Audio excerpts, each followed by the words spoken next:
கிறிஸ்துவுக்குள் பிரியமானவர்களே, உங்கள் அனைவருக்கும் என் அன்பார்ந்த வணக்கம். இயேசு கிறிஸ்துவின் மகிமையுள்ள நாமத்தினாலே கர்த்தருடைய வார்த்தையை உங்களோடு கூட பேச பரிசுத்த ஆவியானவர் இந்நாளிலே எனக்கு ஆயுசு நாட்களை கொடுத்த அவருடைய நாமத்துக்கு கொடான கொடி ஸ்தோத்திரம். இந்த வேளையிலே கர்த்தருடைய வசனத்தை நாம் ஒவ்வொருவருமாய் தியானிக்க வேண்டும். அவருடைய வார்த்தையை நாம் தியானித்து மனதிலே வைத்து சோர்ந்து போகும் வேளைகளிலே அவருடைய வசனத்தோடு நாம் பேசும் பொழுது சமயத்துக்கு ஏற்றபடி அவருடைய சத்திய வார்த்தைகள் நம்மோடு கூட பேசும் என்பதை மனதில் வைக்கவும். இயேசு கிறிஸ்துவின் இரக்கமுள்ள நாமத்தினாலே இந்த நாளையும் கூட ஆயுசு நாட்களாய் கூட்டி கொடுத்த தேவனை நாம் நன்றியோடு கூட ஸ்தோத்திரிப்போம். அவருடைய அன்பு எவ்வளவு மகிமையானது என்று நீங்கள் அறிய வேண்டும் என்பதே அவருடைய நோக்கம். இந்த வார்த்தைகள் உங்களுடைய கரங்களிலே வந்து விழுகின்றன. என்னவென்றால், என்னுடைய வார்த்தைகளை நீங்க அனுதினமும் கேட்க வேண்டும் என்பதே என்னுடைய நோக்கமாய் இருக்கிறது என்று கர்த்தர் உங்களோடு பேசுகிறார். என் மகனே, என் மகளே, என்னுடைய வார்த்தைகளை கேட்கிற படிக்கிற நீ எனக்கு உகந்த பாத்திரமாக இருக்க வேண்டும் என்பதே என்னுடைய நோக்கமாய் இருக்கிறது. என்னுடைய சத்தியத்திலே நீங்கள் நிலைத்திருக்க வேண்டும். என்னுடைய வார்த்தைகளிலே நீங்கள் மற்றவர்களுக்கு பிரயோஜனப்படக்கூடிய பாத்திரமாக விளங்க வேண்டும். எப்படி நாம் மற்றவர்களுக்கு கர்த்தருக்குரிய பாத்திரமாய் விளங்க முடியும் என்று யோசிக்கின்றீர்களா? நாம் மற்றவர்களிடத்திலே கர்த்தருடைய மகிமையை எடுத்து சொல்லும் பொழுது கர்த்தர் தனக்கு செய்த நன்மைகளை அவர்களுக்கு எடுத்து சொல்லும் பொழுது அவர்கள் சொன்னபடியே நாம் வாழ்வோம். அவர்கள் சொன்னபடியே ஏசப்பாவுக்கு இடத்தில் கேட்போம் என்ற ஒரு விசுவாசத்தின் நம்பிக்கை அவர்கள் இருதயத்திற்குள் வரும்பொழுது அப்பொழுது நாம் ஒரு பாத்திரமாக அவர்கள் இருதயத்திலே நாம் வாசம் பண்ணுகிறோம் என்பதை நாம் நினைவில் கொள்ள வேண்டும்.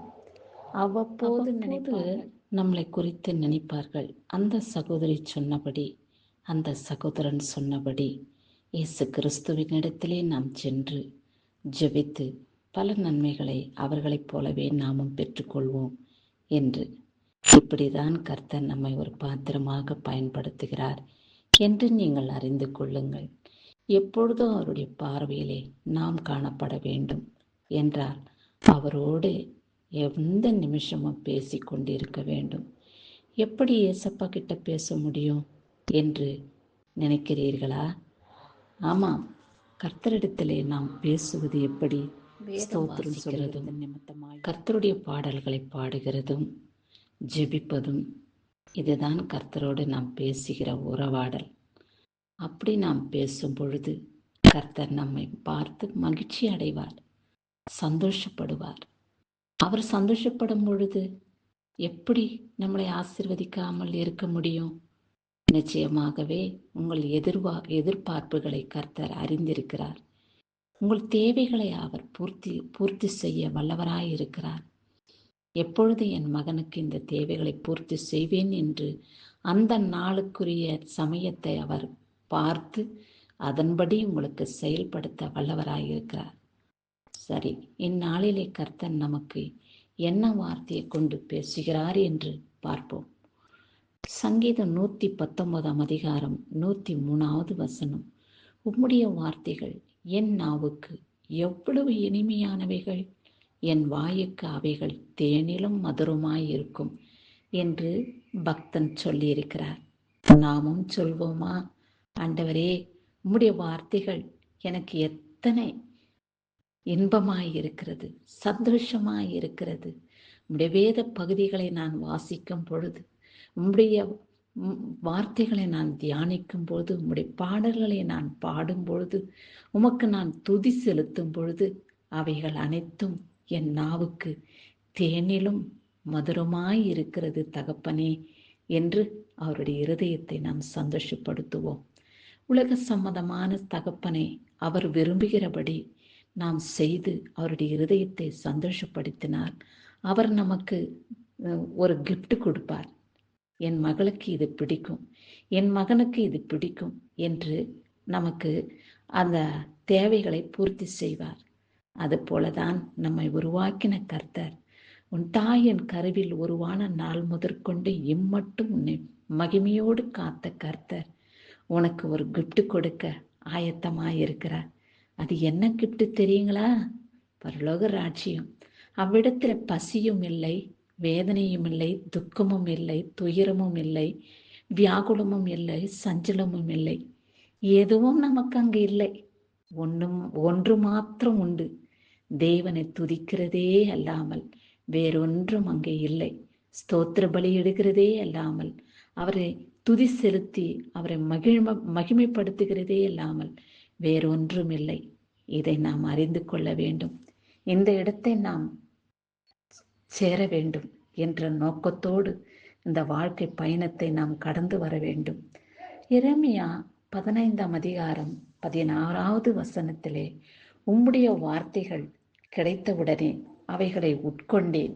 உம்முடைய வார்த்தைகள் எனக்கு சந்தோஷமும் என் இருதயத்துக்கு மகிழ்ச்சியுமாய் இருக்கிறது.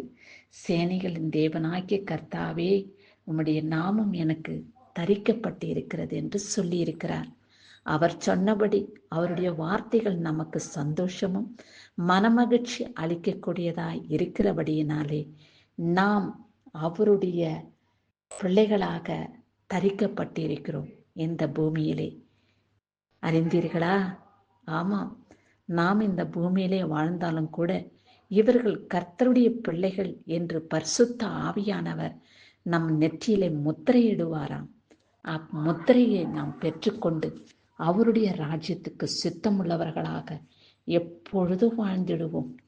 சரி, இந்நாளிலே பிறந்த நாளையும் திருமண நாளையும் காண்கின்றவர்களை கர்த்தர் ஆசீர்வதிக்கட்டும். உங்களோடு கூட கர்த்தர் நிலைத்திருக்கட்டும். பரிசுத்த ஆவியானவர் உங்களுக்குள்ளே வாசம் செய்வாராக. நீங்கள் கூட கர்த்தரிடத்திலே சொல்லலாம், ஆண்டவரே, உம்முடைய வார்த்தைகள் எனக்கு எவ்வளவு இனிமையானவைகள், என் நாவுக்கு அவை எவ்வளவு தேனிலும் மதுரமாய் இருக்கிறது என்று சொல்லி அவருடைய இருதயத்தை சந்தோஷப்படுத்தும் பொழுது வாழ்நாளெல்லாம் உங்களுடைய ஆயுசு நாட்களை பெருக செய்து உங்களை ஆசீர்வாதமாகவே வைத்து உங்களை காத்து ரட்சித்துக் கொள்கிறார். நீ விரும்புகிறதை நான் உனக்கு கொடுப்பேன் என்று உங்களை ஆசீர்வதிக்கிற தேவனை துதிப்பீர்களா? ஆமேன். கிறிஸ்துவுக்கு சதா காலங்களிலும் மகிமை உண்டாகட்டும்.